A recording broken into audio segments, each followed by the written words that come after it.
Selama berabad-abad, teks-teks sejarah telah mencatat sejumlah besar ritual magis dan religius. Beberapa di antaranya telah dilestarikan dalam bentuk yang dimodifikasi, sementara yang lain hampir sepenuhnya hilang dalam perjalanan waktu. Ritual biasanya dirancang untuk memberi seseorang sesuatu yang kurang, atau untuk memudahkan kehidupan sehari-hari. Penduduk asli Amerika, misalnya, dikenal karena ritual mereka untuk meminta hujan yang dilakukan selama periode kekeringan. Suku Maya dan Aztec mempraktekkan ritual berdarah berdasarkan pengorbanan manusia untuk menenangkan para dewa dari surga dan untuk mendapatkan kelimpahan dan kemakmuran. Orang Jepang memiliki pendeta yin yang disebut onmyōji, yang mempraktikkan sejumlah besar ritual sihir berdasarkan teknik Feng Shui yang dipinjam dari Tiongkok. Skandinavia meramalkan masa depan dalam rune. Sementara orang Romawi mengorbankan hewan selama upacara yang didedikasikan untuk para dewa, dan meramalkan masa depan sesuai dengan keadaan organ hewan-hewan ini. Dengan demikian, ritual sihir telah dikelompokkan menjadi ramalan, pemanggilan roh, kerasukan, necromancy, dan banyak lainnya. Sebelum lanjut, bantu channel ini agar terus berkembang dengan cara like, share, dan subscribe serta nyalakan lonceng notifikasinya. Taumogenesis sihir mencoba menawarkan kepada manusia apa yang tidak dapat dia capai dengan cara alami. Tidak mengherankan jika banyak teks kuno tentang sihir mencoba memberikan solusi untuk membangkitkan orang-orang terkasih yang telah meninggal. Ada banyak ritual yang dipercaya dapat menghidupkan kembali orang mati. Dalam sihir, membangkitkan orang mati dipandang sebagai tindakan tidak wajar yang dapat memiliki konsekuensi serius. Jadi, bukan hanya teknik kebangkitan yang memenuhi halaman dari banyak buku sihir, tetapi juga konsekuensi dari ritual ini.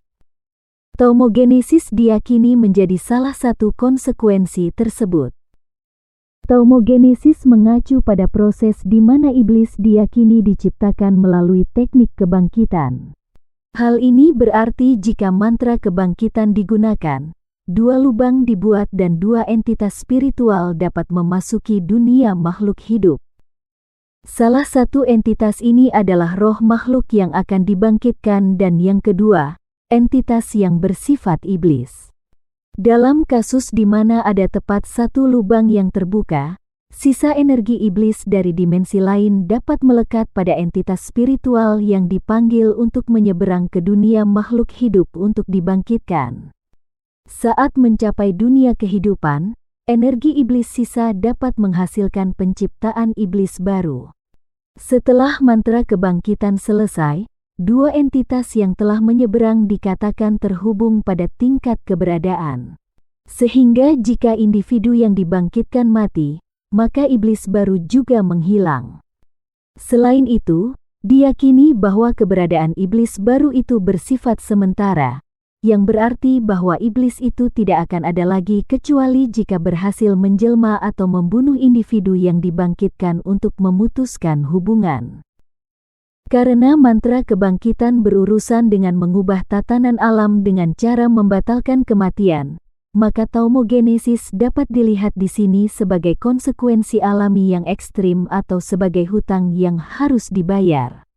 Di masa lalu, diyakini bahwa bayangan makhluk hidup adalah bagian dari jiwanya.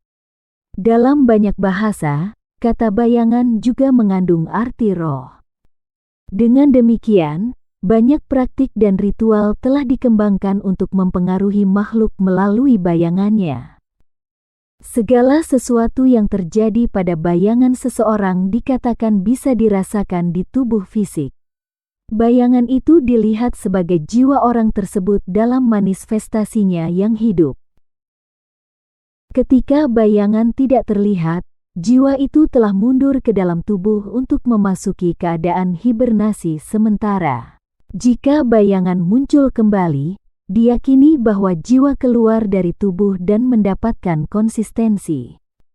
Dulu diyakini bahwa roh dapat meninggalkan tubuh untuk waktu yang terbatas tanpa menyebabkan kematian individu, tetapi pemisahan ini berbahaya. Jika seseorang campur tangan secara ajaib, orang itu bisa menangkap jiwa dan tanpa kembali ke tubuh, orang itu akan mati. Penyihir lain dapat memilih untuk bekerja pada bayangan untuk mempengaruhi orang tertentu. Karena saran untuk melakukan tindakan tertentu datang dari dalam, bertindak berdasarkan bayangan bisa berarti bertindak atas roh di dalam dan menentukan individu untuk melakukan apa yang diinginkan oleh penyihir itu sejak awal, sambil berpikir itu adalah inisiatifnya sendiri.